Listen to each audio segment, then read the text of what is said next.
Pemirsa, Polda Metro Jaya mengumumkan kasus laporan tuduhan ijazah palsu Jokowi naik dari penyelidikan ke penyidikan. Berdasarkan hasil gelar perkara yang dilakukan, polisi menyebut ada unsur pidana dalam perkara yang dilaporkan Jokowi. Sejumlah orang pun dilaporkan ke polisi atas dugaan penyebaran informasi bohong dan pencemaran nama baik. Lantas seperti apa duduk perkara kasus ijazah Jokowi? Untuk membahasnya lebih lanjut sudah bersama kami salah satu terlapor sekaligus ahli digital forensik Rismon Sianipar. Terima kasih Bang Rismon atas waktunya bersama Jawapos TV. Iya Bang, sebagai ahli digital forensik, kejanggalan apa selain tadi yang disebutkan dosen pembimbing yang ditemukan dalam ijazah tersebut? Apakah dari sisi fontnya atau dari capnya atau dari sisi seperti apa Bang? Ya, sejak awal kan isu ini mencuat, ya, saya sendiri mendatangi perpustakaan Fakultas Kehutanan UGM.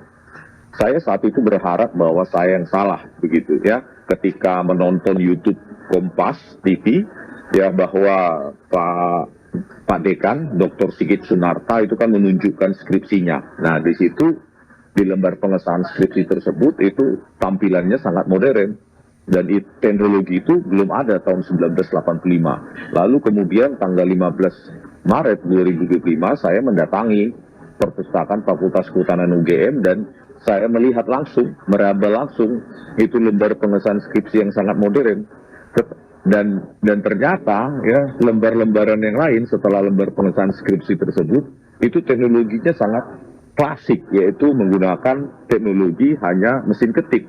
Nah, pertanyaannya, ya, kenapa lembar pengesahan skripsi tersebut berbeda zaman secara teknologi dengan dengan batang tubuh skripsi lainnya, mulai dari prakata. Jadi di situ saya analisa kemudian, ya, menggunakan font identification, menggunakan model convolutional neural networks, dan saya dapati bahwa confirm itu adalah font Times New Roman. Yang yang penyebarannya itu dimulai sejak Windows 3.1 tahun 1992. Itu pun ya dengan teknologi saat itu tidak menghasilkan kurva atau lengkungan ya atau lekukan setiap karakter itu yang tidak terlalu cantik, karena teknologi saat itu hanya didukung oleh teknologi koleksi font namanya TypeScript 1 ya.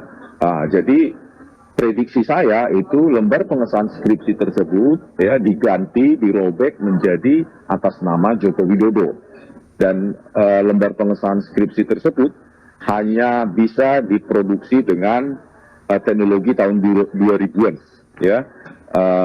Prediksi saya tahun 2004 setelah dirilisnya Windows Experience atau Windows XP ya tahun 2004, di mana TypeScript 3 itu menghasilkan font-font yang sangat cantik dengan lekukan yang sempurna seperti yang kita dapati di lembar pengesahan skripsi atas nama Joko Widodo. Sementara kita juga mendapatkan bukti bahwa ada lembar pengesahan skripsi ya mahasiswa yang lulus tahun 1985 di Fakultas Kehutanan UGM, yaitu atas nama Budi Darmito, dan teknologinya itu masih sangat klasik, yaitu menggunakan teknologi yang saat itu ada, yang lazim saat itu, yaitu teknologi mesin ketik manual. Dan lembar pengesahan skripsi atas nama Budi Darmito itu sangat polos. Jadi dengan diketik dengan ketik manual dan tidak ada logo kuning, karena saat itu sangat mahal teknologi watermark kuning yang kita dapati pada lembar pengesahan skripsi atas nama Joko Widodo. Begitu Bang David dan Mbak Puri. Baik, bersamaan dengan polemik ini, Joko Widodo sendiri menuding ada agenda besar politik di balik kasus ijazah ini. Apa tanggapan dari Bang Rismon? Ya, kan kalau argumentasi atau kajian ilmiah itu kan sifatnya repeatable, scientific ya, bahwa semua orang bisa merekonstruksinya, bahwa semua orang bisa memverifikasinya. Itulah indahnya scientific. Jadi kalau kajian ilmiah yang saya sebutkan tadi, belum lagi analisis error level analisis ya, belum lagi penjejakan tinta pada stempel, belum lagi pencocokan citra dan lainnya, itu kan sesuatu yang akademik dan saintifik. Jadi agenda politiknya saya kira ini hanya untuk menggeser esensi bahwa terdapat dugaan ya yang sangat kuat terhadap ijazah dari Joko Widodo yang setelah kami kaji lagi, setelah kami bertemu dengan saksi-saksi di Pasar Pramuka Pojok, di situ ditemukan bahwa di Pasar Pramuka Pojok itu sangat lazim membuat ijazah palsu begitu. Dan kami sudah mewawancarai orang-orang yang punya pengalaman dalam sebagai calo dan baik sebagai calo maupun sebagai ahli pembuatan dokumen palsu tersebut.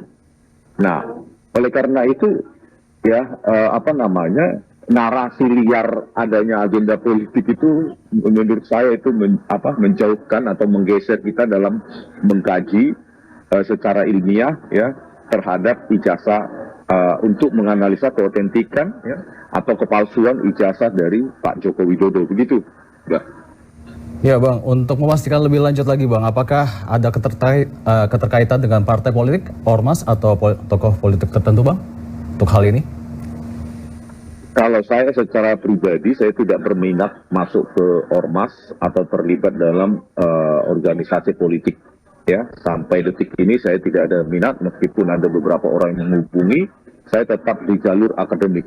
Oleh karena itu, jalur akademik, jalur profesional, ya, jalur keahlian kita harus apapun keluaran dari kajian kita itu harus bersifat independen dari kepentingan, apalagi kepentingan politik, begitu, Bang.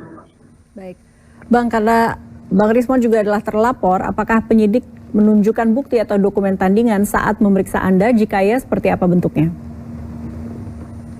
Ya, baik dalam pemeriksaan atau pada saat kami memberikan keterangan klarifikasi atas dua laporan. Yang pertama, yang keduanya di Polda Metro Jaya atas laporan Pak Jokowi sendiri, dan yang berikutnya atas laporan Peradi Bersatu dan lainnya, itu penyidik tidak menunjukkan dokumen apapun. Bahkan ketika gelar perkara khusus di Barreskrim diadakan, ya, kami dipertemukan oleh dengan Dirtipidum dan para ahli ya di Barreskrim, begitu juga dengan tim Pak Jokowi. Di situ kami tidak mendapatkan apapun, dokumen apapun tidak ditunjukkan baik secara digital maupun secara analog. Apa yang terjadi adalah kami bertiga ya berempat, Pak Dr. Muhammad Taufik dari Solo menunjukkan menganalisanya secara hukum pidana, Bu Tipa juga dengan keahliannya, Pak Roy Suryo juga dengan keahliannya, saya juga. Kami masing-masing mempresentasikan argumen-argumen dan kajian-kajian kami, dan kami mendemonstrasikan apa yang menjadi kajian ilmiah kami. Nah, sayangnya hal itu tidak dimanfaatkan oleh Barreskrim ataupun pihak Pak Jokowi untuk membantah argumen kami secara akademik maupun secara ilmiah.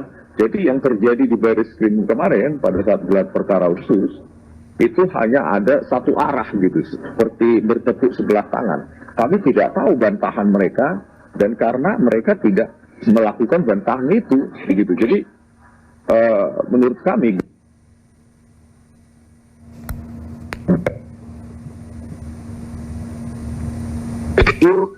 forensik dan outputnya yang mereka klaim bahwa ijazah Pak Jokowi itu identik dengan 3 dokumen ijazah lainnya. Namun tidak disebutkan nomor ijazah apa yang menjadi referensi perbandingannya. Begitu juga dengan bagaimana prosedur forensik ketika mereka menguji keidentikan dari lembar pengesahan skripsi yang oleh Dirtipidum itu hanya dijelaskan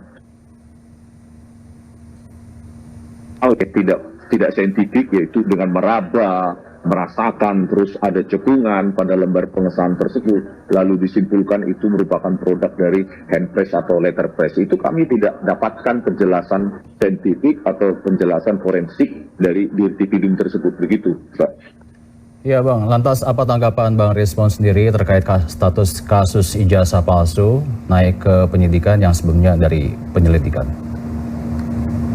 Ya, kami tetap optimis ya, tidak gentar sama sekali, karena memang kalau kita berpijak pada kajian ilmiah, ya, kami hanya berpegang itu gitu, tidak ada tendensi untuk mencemarkan nama baik. Bagaimana bila misalnya kajian ilmiah saya menyatakan ijazah Pak Jokowi itu otentik.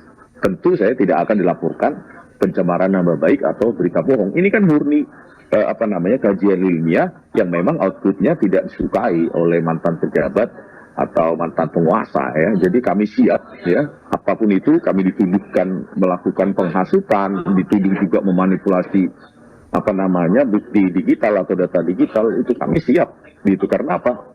Ya sepanjang prosedur hukum ini berjalan secara adil dan fair, maka kami bisa membuktikan argumentasi ilmiah dan kajian ilmiah kami. Ya, cuma yang kita sayangkan adalah negara kita, ya, republik ini didirikan atas nilai-nilai demokrasi. Kajian ilmiah tersebut berakhir di laporan polisi, begitu, Bang. Bang Rismon, saat pemeriksaan, apakah dirasakan adanya tekanan atau bahkan mengarah ke intimidasi yang menurut Bang Rismon terjadi? Ya, sebenarnya kalau tekanan psikologis saya kira tidak ada ya. Cuma ada beberapa poin, yaitu tempat duduk kami yang tidak ada sandaran, padahal kami harus diperiksa atau memberikan keterangan selama 6 jam ya tanpa sandaran. Itu kami merasa letih secara fisik. Tetapi kalau halangan yang paling saya rasakan ya secara pribadi adalah bagaimana membumikan narasi saintifik yang saya kaji agar bisa dimengerti oleh penyidik yang tidak memiliki yang kami kaji, begitu, Mbak. Jadi bayangkan ya, kami menerangkan kepada seseorang penyidik yang latar belakang hukum, tetapi kami harus membumikan narasi kami, penjelasan kami kepada mereka yang tidak paham sama sekali dengan latar belakang pengkajian kami, begitu. Baik, terima kasih Bang Rismon Sianipar, salah satu terlapor sekaligus juga ahli digital forensik. Sekali lagi terima kasih Bang. Terima kasih Bang David, Mbak Puri. Sampai jumpa.